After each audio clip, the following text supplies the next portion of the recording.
Karibu tena Colin Farm Channel, challenge nzuri kabisa ambayo inakusaidia wewe mzalishaji kuweza kujifunza vizuri kabisa kuhusiana na masuala mazima ya uzalishaji hasa kwenye maeneo mawili, kilimo pamoja na ufugaji. Lakini leo ningependa nizungumze na wewe kuhusiana na swala zima la kilimo cha nyanya. Wengi wanapata changamoto sana kwenye masuala mazima ya kilimo cha nyanya kwa sababu ya shida zake, ikiwemo minyauko, ikiwemo changamoto za ukungu. Lakini habari njema ni kwamba kuna baadhi ya vitu ambavyo wewe kama mzalishaji hasa unayelima nyanya ukivifuata na ukavizingatia vitakusaidia sana kuweza kupambana na changamoto ambazo huenda zinatokea kwenye shamba lako, na kwa asilimia kubwa hauwezi ukaviepuka hizo changamoto kutokea kwenye shamba lako, lakini una uwezo mkubwa wa kuzitatua hizo changamoto ambazo zinajitokeza kwenye eneo lako la uzalishaji ambalo unalifanyia kazi. Hii nyanya unayoiona hapa ni nyanya ambayo nimelima mwezi wa 12 tarehe 25, na mpaka sasa hivi ina takribani umri wa miezi miwili kamili.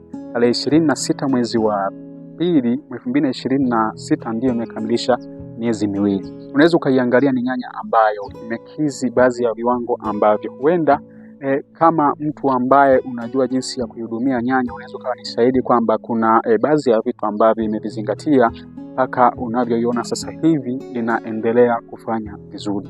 Sasa kuna kitu kimoja ambacho ningependa nikuambie au nikujuze wewe mkulima ambaye unapenda kupata elimu ambayo itakuwa ni msingi kwako.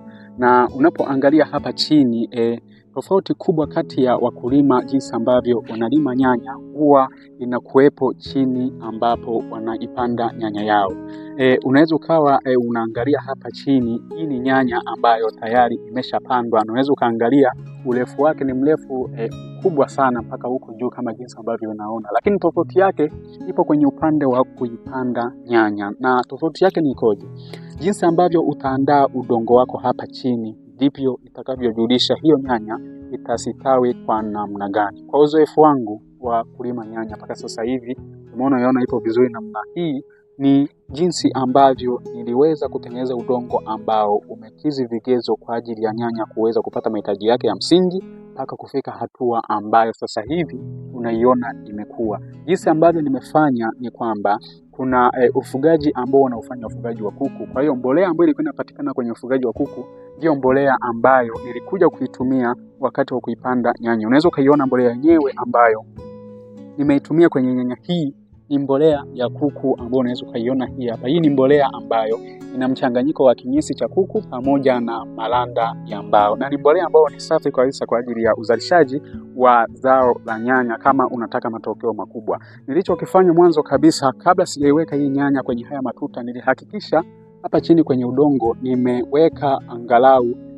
mbolea ya kuku ambayo inakuwa na mchanganyiko mzuri. Baadaye nikaichanganya na udongo. Baada ya hapo nikaiacha kama wiki moja ikaoza vizuri.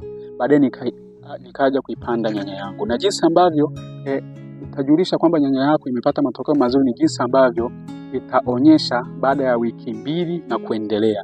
Jinsi ambavyo majani yatakuwa makubwa ndivyo jinsi ambavyo inajulisha nyanya yako ina ubora wa kiasi gani. Na wengi wanapata changamoto ya kutumia mbolea nyingi sana za kitaalamu hasa wakati wa hatua za mwanzo za ukuaji wa nyanya, lakini unaweza kuwa ni shahidi hii nyanya mimi nimetumia mbolea ya kuku kama unavyoona hapo, nikaweka chini, na mbolea ambayo nilikuja kutumia ni mbolea kwa ajili ya kunenepesha. Jinsi ambavyo naona muonekano wa hii nyanya mpaka sasa hivi inaonyesha kabisa kwamba kuna ubora fulani ambao umetumika, ndio maana hii nyanya ipo kwenye hali hii unayoiona. Unaweza ukatoa ushauri wako kama una mawazo tofauti na jinsi ambavyo unaiona nyanya, na ukiingia kiukweli na una urefu wa kuanzia mita 1.5 mpaka mita 3 inafika. Kwa hiyo utofauti wa jinsi ambavyo unailima nyanya yako unategemea sana na jinsi ambavyo umeiandaa ardhi yako na eneo ambalo unaenda kulilima.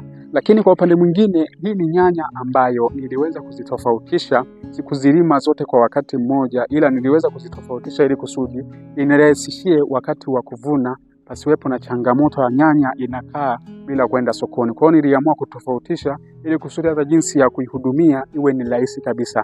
Na mpaka sasa hivi hii hapa nyanya ipo kwenye hatua nzuri, na nimeweka kamba ya kwanza. Bado kama kamba 4 hivi mbeleni ambazo ni muhimu kuziweka ili kusudi nihakikishe kabisa hakuna nyanya ambayo inapata changamoto. Kama unavyoona huko kwenye shamba kubwa, hizo ni nyanya ambazo tayari nimeshazifunga na zipo kwenye hatua kabisa ya matunda kukomaa, na zingine tayari zimeshaanza kuonyesha hali ya kwamba zinakaribia kuiva. Kwa hiyo kama unapata changamoto kwenye zao la nyanya, hakikisha kitu ambacho unakifanya ni kwenye udongo ambao unautumia na aina ya mbolea ambayo utatakiwa uitumie, na ili kurahisisha uzalishaji wako uwe vizuri kabisa.